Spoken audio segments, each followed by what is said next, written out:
আসসালামু আলাইকুম রহমতুল্লাহ ওবারাকাতুহু। কিছু কিছু কথাগুলো বলি, ছোট হোক আর বড় হোক, কথাগুলো বলি, কথাগুলো বুঝির জন্যই বলি। তার মধ্যে একটা কথা হচ্ছে, পাথরে যদি সাগরের পানি ধাক্কা খায় তাহলে সেই পানির গতি বদলায়, তা না হলে বদলায় না।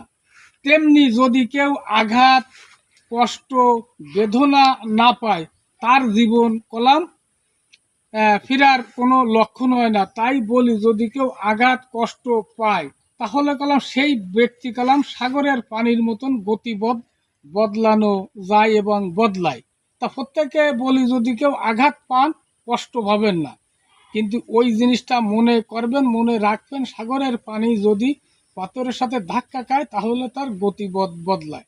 তেমনি কেউর মনে যদি কষ্ট বেদনা না আসে আর না যায় তাহলে কালাম এই গতিপথ বদলানোর কোনো সিস্টেম নেই। তাই বলি, কথাটা বুঝির জন্যই বললাম, কথাটা বুঝতে হবে, রাগ করা যাবে না। আল্লাহ হাফেজ।